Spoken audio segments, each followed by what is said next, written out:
We remain steadfast in our commitment in delivering local news that matters, stories that inspire, enriching the lives of Filipinos in the Philippines and across the globe. This is your GMA Regional TV. Buong puso para sa Pilipino. Kini ang dagkong mga balita karong Lunes. Simulation sa roundabout habig sa UN Avenue ug Dan DM Cortez, Mandaue City, misangpot sa bugat nga trapiko. Diriyot nga pagbangga sa truck sa daghuno nga motorsiklo sa Cebu South Coastal Road sa Talisay City nahulikam. Patayng lawas sa bagong gihimugsong baby boy nga gitangag sa iro, napalgan sa Barangay Poblacion Trinidad, Bohol.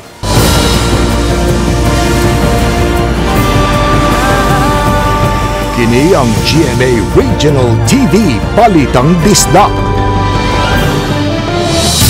Maayong hapon, kini ang inyong GMA Regional TV Balitang Bisdak, ang butong kasaligan, kasandigan ug kadangpan sa mga Bisaya nga makatod sa labing dako ug mga nagunang balita nga mahinungdanon sa Central ug Eastern Visayas ug live dinhi sa GMA Complex sa Dakbayan, Sugbo. Ako si Alan Domingo. Experimental traffic scheme sa usa ka intersection sa Mandaue City. Din gibutangan kini og rotonda misangpot sa grabing kahuot sa trapiko. Hinungdan nga kini gipahunong samtang karong buntaga gibalik og paggamit ang traffic light. Sayro nato ang detalye sa report ni Nico Serino. Kuha kini kagahapong adlaw, Domingo, sa simulation sa roundabout sa intersection sa may UN Avenue ug DM Cortez. Ang dapit usa sa crucial intersection sa Mandaue kay agianan sa mga mupaingon o gikan sa airport o mupadung sa norte agi sa Kansaga Bridge. Sa traffic scheme, gidisable ang traffic lights dayon nagbutang og plastic barriers sa tunga nga giporma rotonda ug adto magsubay ang tanang sakyanan sa usa ka direksyon. Susama sa itsura sa Fuente Osmeña matud sa Cebu Provincial Government nga mipasiugda niini. Hangtod karong adlaw, giimplementar ang roundabout. Apan mga alas 8:30 kaganihang buntag, gipabalik sa karaang sistema. Naabtan sa GMA Regional TV, gihipos o gipadapli na mga plastic barriers o gigamit na pagbalik ang traffic lights. Ang pagpabalik sa sistema, gihangop sa mga drivers nga among nahinabi. Naghuot man yun. Oo, nakita. Mas maayo yung traffic light? Mas maayo yung traffic light, sir. Kay? Ay, hapsay atong dagan ba? Okay ra ni, arang ra ni. So kung ikaw pangutanon, mas maayo stoplight? Mas maayo ra ni. Nga kay? White traffic lang siya, kontratong nairotunda. Gamay man gud siya, di man pa sa puente. Mga ito, para sa puente kay dako. Dako ang lingin? Dako ang lingin ya, maka 3 lanes man sang puente, kini di man ma 3 lanes.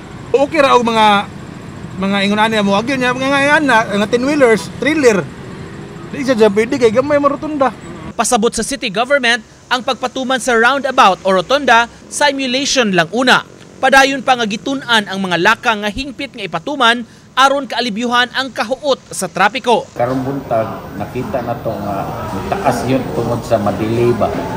So nanangin si mayor ni Gov nga tangtangon lang sa usa ang kanang barriers. So mao na rin ay tabo nga kanang nawa na ang kanang rotonda. Observation lang to, no? From there, natay mga pagabuhaton. Nakita na to nga we need to have flaring sa mga intersections.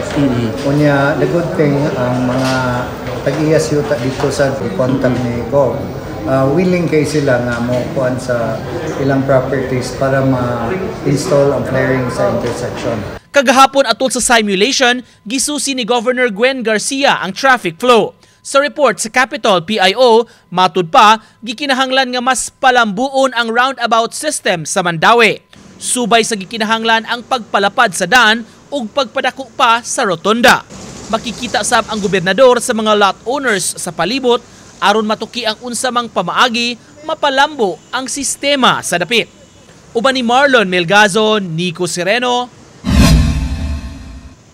Balitang Bisdak.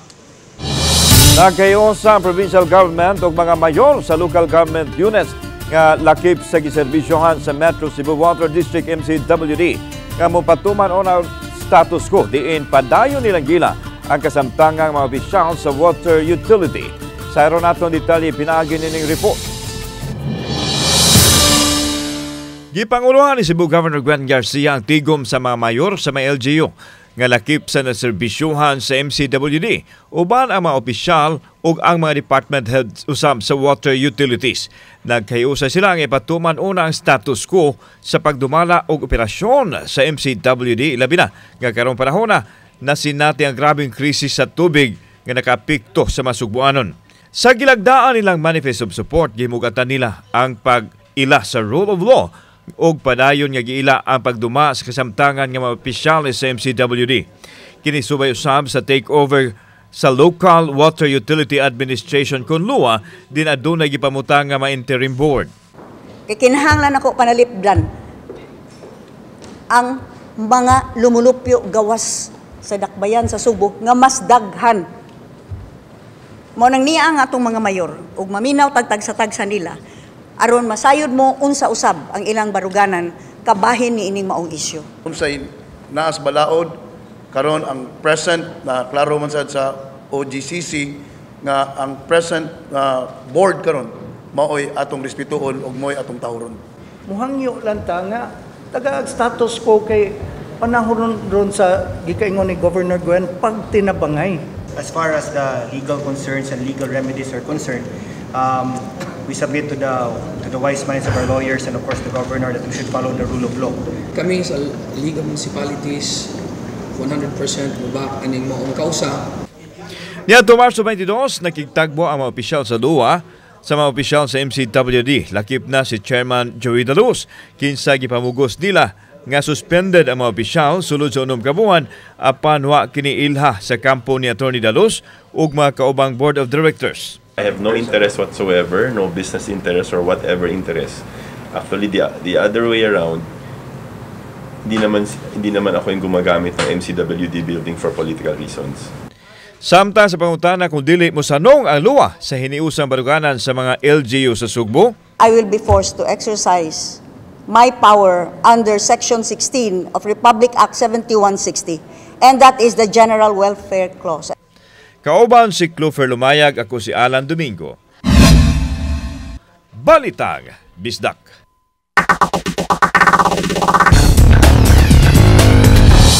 Truck driver nga wamutahon sa traffic light hapit makadasmag sa duha ka nagmotorsiklo ang panghitabo na holikap. Ang report ni Pemary Dumabo. Nahulikam sa CCTV sa Talisay City Command Center sa Cebu South Coastal Road kining hapit makadisgrasya nga truck. Makita nga unang naghunong ang usa ka motorsiklo nga pa left turn. Samtang nihunong usab ang laing motorsiklo nga nagsubay sa middle lane. Sunod bakita kining truck nga nagkarga og container van nga gilihayan ang duha ka motorsiklo ug tungod niini midaro sa mga traffic cone. Samtang milahos na lang padagan ang usa ka motor. Mato di Joy Tumulak, hepe sa City Toda, nga kunwa pa makadungog sa serbato sa truck ang driver sa motorsiklo ug wa dayon kalihay, hayan maigo gihapon kini sa truck. Aniyang kon siya nga hapit na mustap pero namasin siya nga makalapos pa. So wa ko na siya magdahom nga ang katong motor nga nasa ang atubangan mohunong. Pero atong tayo mapaghunong sa motor, stop signal. Nakasalbato siya. Unya pagsigig silbato niya nakabantay itong backrider mao to nga may abanti sila nga reskilid kay kung wa pa to sila kaabante igo gid sila. Mitahan nino ng driver sa truck dihang gisita sa mga traffic enforcer. Sa dihang netubang kang tumulak, ang driver nangatarungan nga gadali siya kay giduka. Gawa sa giisyu nga citation ticket sa reckless driving og beating the red light. Ang maong driver ug operator sa sakyanan ang gireklamo ngadto sa Land Transportation Office. Kuwang gid siya og tug, kuwang gid kay siya tug. Unya human kining kadali pud siya. Head sa operation sa LTO nangay kog advice niya gapon. So mo to yung advice na ko gahapon dayon nga naghuwat siya sa ORCR, licensed driver, ila din kining sampinahan padadaan nila og show cause order ngadto silang opisina. Sir, ang operator sa kuan dili ra ba i-appeal ang operator. Obani Godfrey Relien, Pemary Dumabok. Balitang, Bisdak.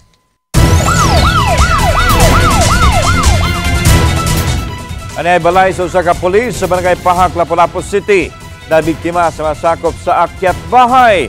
Usa sa tulo ka masuspitsado na siko. Tiluan meron din doon ay live update kapahin ini. May.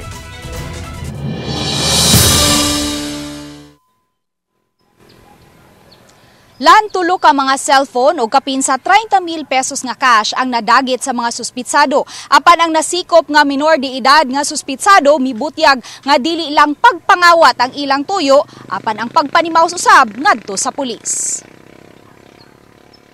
Sa bintana sa CR sa panimay sa pulis, miagi ang duha sa tulo ka mga sakop sa akyat bahay gang. Gitangtang nila ang jealousy ug nakasulod sa nagkadeng dapit sa panimay ug nakuha ang tulo ka cellphone ug ang 30,000 pesos nga savings sa pulis ug sa iyang asawa nga alang unta sa ilang kasal karong Nobyembre. Ang sister-in-law sa pulis ang unang nakamatikod sa mga suspitsado ug misyagit hinungdan nga dali-dali kining miikyas agi balik sa bintana. Saka sila sa mga top, sagasa sila nangabot, suksok na niya. Tuon lang mo surrender niya, gigukod mo na gid ako maayo, gipangita niya. Nitabang sa damo mga silingan, amo to nga nakuha gid ma'am. Ang usa sa tulo ka mga suspitsado naabtan sa pulis nga mitago sa usa sa mga balay sa silingan. Matod sa pulis, kinsa sakop sa Provincial Drug Enforcement Group nga sa wala pang mahitabo ang pagpangawat. Nakamatikod na siya sa presensya sa mga kadudahang tao nga daw naniid. The day before ana nga ni kuan sila ma'am, napansin naman namo ma'am nga nay mga tao mag-standby sa likod nga di taga amua. So mao to nga aong gikuan sa kanang critical hour ba paabot ginako sila sa critical hour pero wa jud ko kabantay ma'am pagsuod nila. Ang nabantayan ako nga na sila sa suod. Nasubay sa investigasyon sa Lapu-Lapu City Police nga ang mga suspitsado, pulos mga taga-Bohol ug kasamtangang nagpuyo sa mga balay paabangan sa Barangay Pahak ug Barangay Bangkal. Walay pa nga ng ilang grupo apan mag-abot lang sila pinaagi sa group chat nga ilang gimugna ug magplano sa mga balay nga ilang himuong target. Ang ilang modus ani is motor napping ug akyat bahay. Nang mangita sila og possible biktima then ug magkasabot na sila manang duha or tulo sila mosaka sa kabalay or mukuha sa motor. Hinuon na-recover sa pulis ang duha sa tulo ka mga cellphone nga nadagit apan nahanaw gayud ang salapi. Ang minor de edad nga nakwelyuhan sa pulis mitug-an nga dili lang basta pagpangawat ang ilang tuyo kundi pagpanimaw sa pulis. Matod sa 16 anyos nga suspitsado, napusilan sa pulis sa usa ka buy-bust operation ang igsuon sa ilang kauban. Patyon na siya ba kay Baslan daw? Baslan mamubalos tong igsuon sa gipatay ni Sir ba? Mangod man daw niya tong gipatay ni Sir. Ug di ko no man kuha nila si Sir kato ilang kuan ko no igsuon ug di paano taw pag umangkay mi taw. Iyang gitugan nga anaa sa 21 ang ilang mga miyembro sa grupo nga pulos mga taga-Bohol. Paeskwelahon unta siya ang maguwang dinhi sa Cebu apan tungod sa barkada nada siya sa grupo nga nalambigit sa pagpangawat. Okay ba ko nga police to siya di ko mo banad to, di ko mo kuyog. Adto na nung ko gamahay pag nabawaan nga police. Kaganihang buntag, giduso na ang information sa kasong robbery batok sa minor de edad nga dinakpan ug sa kauban niini nga nakaikyas nga naila sa pangang Jonard Ganda, 21 anyos.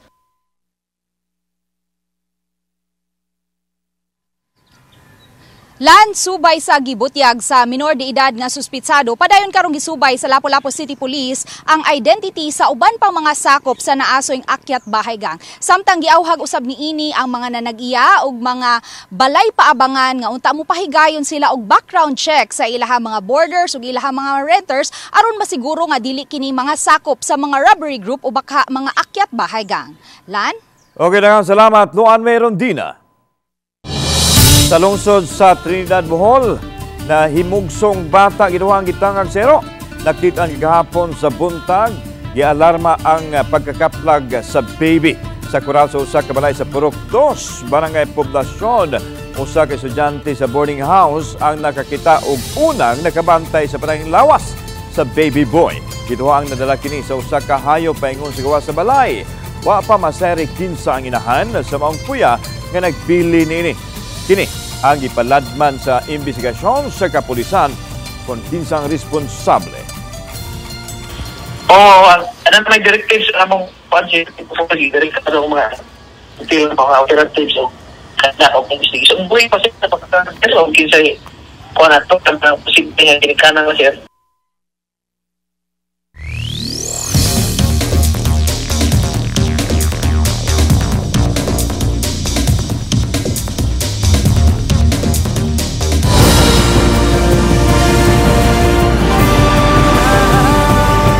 Kini ang GMA Regional TV Balitang Bisdak.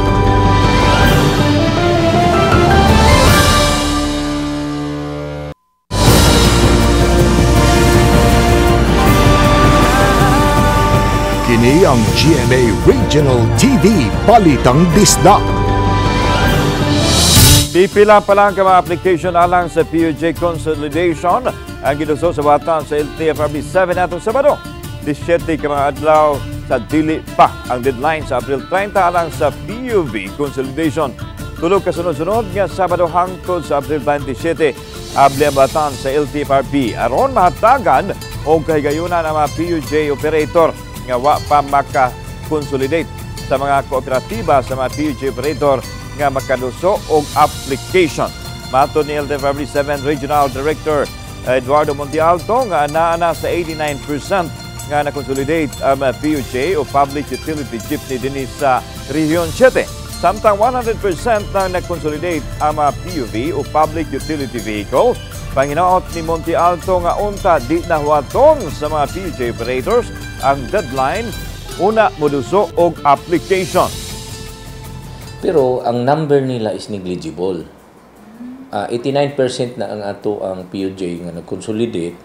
Then, sa 89%, ang number na equivalent siguro 440 or 400 na lang. Estimate na ko nga 400. Basi katunga ragid ana ang tinuod nga number nga maoy wala nag-consolidate. Kay bisan og kining atong mga kaubanan nga sa amo anang 89, no? Sila sa atong mga uban nga operators nga transport sector pod nga usapod sa mga nagtan-aw. Ang ilang estimate ato pa ning atong December is 95% na daw ang na-consolidate. Kaya makita magid nila sa tanang ruta consolidated magyud. Samtang sa Eastern Visayas, ana sa 96% ang nag-consolidate matod sa LTFRB Region 8. Wala mo salmot ang Piston Cebu Chapter sa panawagan sa ilang nasudnong kaugpungan nga transport strike. Hinoon, ipahigayon og picket trolley ang grupo sa upat ka mga dapit sulod sa dakbayan sa Sugbo. Dalang ilang mga placards din nakasulat ang mga sentimiento. Gipadayag nila ang hugot nga pagsupak sa franchise consolidation nga kutob na lang sa Abril 30 kining tuiga. Sumani Greg Perez nga dunay 200 ka mga miyembro ang Piston Cebu ug halos kanila on process pa ang consolidation din 2019 pa kuno nila kini nasumider bisan og kuli nga malugwayan ang franchise consolidation. Nang hinaot gihapon sila nga magbunga ang ilang gihimong protesta. Sa 200 ka mga miyembro sa Piston, pipila lang kanila ang misalmot sa picket rally. Sanglit ang kadaghanan na masayros kadalanan. Makita nga normal usab ang dagan sa mga pampublikong sakyanan sa Metro Cebu area. Dili ni transport strike ang atong panawagan diri sa Sugbo, kundi protest rally ni o pag-rally na nato sa picket rally nato sa LTFRB pagka udto og diha na mauna na matapos na ang program. Talisay City Mayor nilugway sa suspension sa face-to-face classes sa mga pampublikong eskwelahan. Ang detalye sa report ni Femari Dumamo. Gahapon gipaybaw ni Talisay City Mayor Samsam Gulyas nga padayong kansilado ang face-to-face classes sa tanang level sa pampublikong eskwelahan. Lakip na ang mga daycare o gipaday ng modular type of class. Sugod karong adlaw ug sutaon pa kun hangtod kadusa. Mato ni Mayor Samsam Gulyas nga mao kini ang nakabot nga desisyon uban sa DepEd Talisay City Division ug sa City Disaster tungod sa grabing kainit sa panahon. Unang gisuspenso sa mayor ang face-to-face classes nitong Abril 3 hangtod sa Abril 14. Nag-coordinate mi sa DepEd, nagstorya mi, then nangutana sila kung pagpadayon ba. Nagpagawas pa ng regional office together with Governor Gwen o usa ka memorandum, amuan na lang itong gisunod. Ang among concern sa mga girato, ang katuntanan ng mga kuyapan o katong mga loss of consciousness na kanang nosebleed during that time na nasa sa klase. Ang gwapo lang yun taani is hopefully mabalik kanang kung mabalik na siya sa original na mga schedule. I know lisod pa ibalik karon tungod sa mga movements pag pandemic, but hopefully I think that's what we're moy maayo buhaton. Sa pakiginabi sa mayor sa Talisay City College, gipaybaw nga may patuman na usab kini og blended class schedule.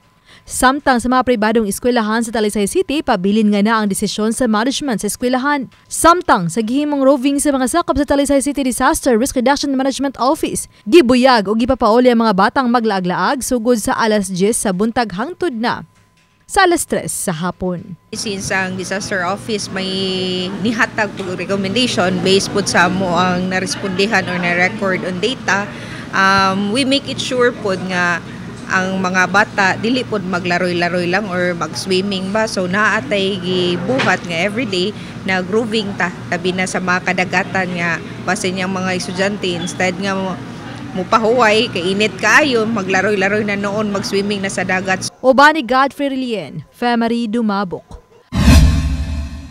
Balitang, Bisdak. Laing grass fire girespondihan sa Mandawi City kanina buntag. Samtang taliwa sa masunog dining tinginit. Pahinumdum sa City Hall likayan gyud ang pagdaob sa mga basura.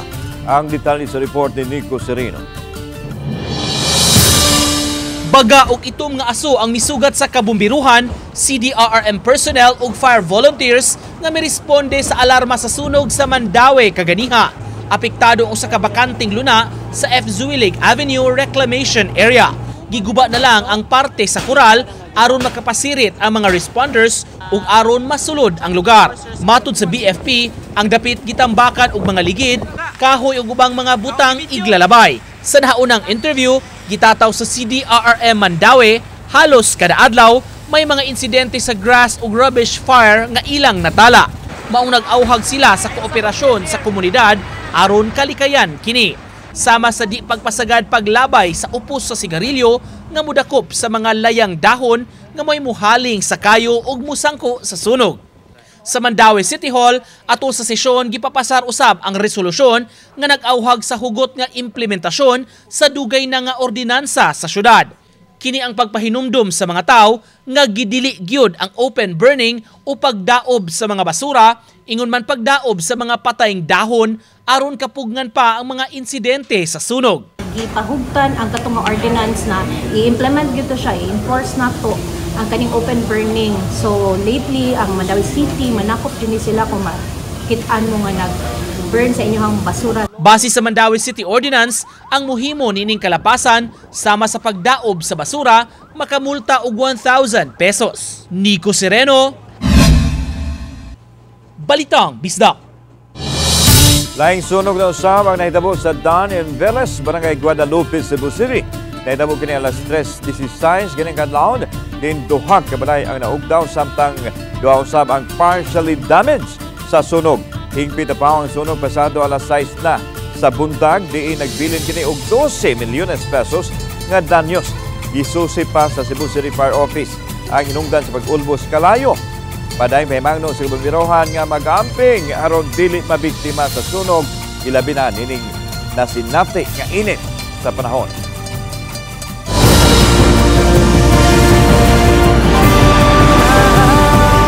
Kini ang GMA Regional TV Balitang Bisdak.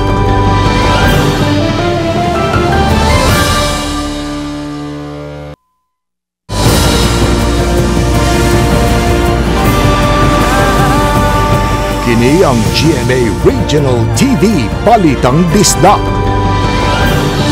Ipasusi sa Provincial Board sa Bohol ang laing tourism business establishment nga nimutang sa protected area dito ni sa lungsod sa Albuquerque, Bohol. Ano yung report? Mipahigayon og on-site inspection sila board members Jamie Omentano Villamor ug Nathaniel Binlod sa Santa Fe Beach Resort sa Albuquerque, Bohol, subay sa reklamo sa mga mulupyo batok sa Santa Fe Beach Resort nga nagpadagan sa Victor's Recreational Hub.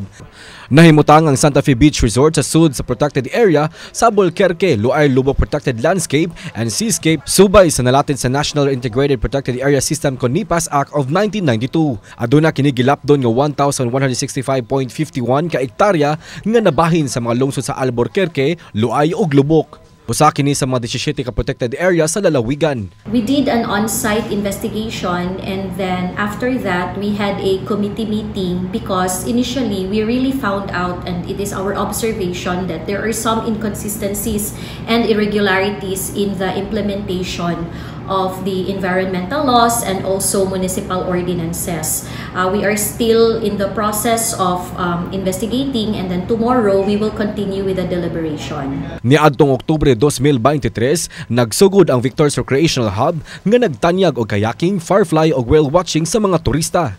Gipaayo usab nila ang mga nagubang mga payag-payag nga nagsilbing waiting area sa mga turista.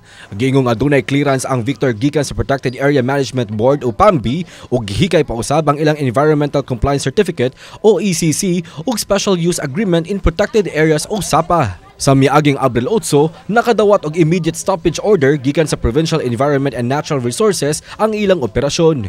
Tungod niini, ilang gibalhin ang ilang mga gamit o mga payag nga nagsilbing ticketing office o gipahimutang gawa sa protected area. Let's make things clear po. Sa unang-una po, susunod po tayo sa sinasabi ng batas, sa tinatakda ng batas. Ngayon po, sinunod ko na sila, nasa labas na po tayo of the PA. Okay, kung sasabihin, kung mag-file po sila, kung sasabihin nila na complete stoppage, I will ask why. Yes, because we are not utilizing the PA anymore. So nasa gawas na tayo. Kauban si Clans Gabutin, Mark Regia Abella. Balitang Bisdak. Gipasar na sa Konseso Mandaue City ang resolusyon nila nga naghangyo sa MCWD sa staggered payment sa bill sa mga konsumidor nga taga-dakbayan. Atol sa sesyon kagina, gipasar ang resolusyon nga ilang iduso ngadto sa MCWD Board. Ubos nini gihangyo ang water utility nga dili usahon ang pagbil sa mga buwan sa Marso ug Abril tungod sa dugang gasto nila pagpalit og tubig tungod sa kanihit nini. Hinayawhag nga himuong staggered ang payment o bakaha adto na lang ibil sa dugang pang mga buwan. Karong tuiga, katuyuan ini dili mabugatan ang mga konsumidor. Mao na among request sa ilaha nga dili sila maputol dayon o nya hopefully na i-spread out throughout the year for 2024 ang bill for March and April. Pagsaunog sa kapistahan sa Barangay Bitoon dito sa lungsod sa Dumanhog, Cebu, misangpot sa pagpamusil. Ang biktima na kalas alas 3:08 ganang buntag, nadawat sa Dumanhog Police Station ang alarma sa pagpamusil kinahitabo sa multi-purpose gym sa Barangay Bitoon, subay sa kasaudugan sa kapistahan. Sa report, ipahibaw ni Police Captain John Ace Ilcid, layog officer in charge sa Dumanhog Municipal Police Station, nga naligo na sa kaugalingon niyang dugo ang biktima nga hingkod ang panuigon. Gidala dayon ang biktima sa masakop sa Dumanhog Emergency Rescue Team sa Tampalanan. Gipahibaw ni layog nga gideklara sa Tampalanan nga dead on arrival tungod sa samad pinusilan siyang liog. Sa CCTV footage nga nakuha sa kapulisan, nakit-an ang suspitsadong kasulob og light brown nga t-shirt maong og puti nga full cap nga dali kayong nakabiya sa dapit human sa pagpamusil. Nakaplagan sa crime scene ang usa ka kabhang sa wa pa masayri nga kalibre armas de fuego. Ang tawag ay ma'am is na igipusil. Yes, naman sila CCTV footage dia, although distansya dyan siya gamay ma'am. Wala dyan na yung tabo na komosyon. Nagbalog ang biktima, sayaw-sayaw niya. Ang suspect is nilakaw sa tapit na yung luyog. Moto, bibiritso pusil ang biktima. Samtang makita ninyo kining maong episode sa official website sa GMA Regional TV, www.gmaregionaltv.com. Pwede usab ninyo mabisita ang among official YouTube channel, GMA Regional TV, o i-click ang subscribe button. Alang sa labing init nga balita gikan sa mga rehiyon tungod sa GMA Regional TV Local News Matters. Kami ang GMA Regional TV Balitang Bisdak. Kinatibukang pwersa alang sa mas dakong misyon o mas halapad ng paglalagad sa nasod. Mayong hapon, mga kapuso.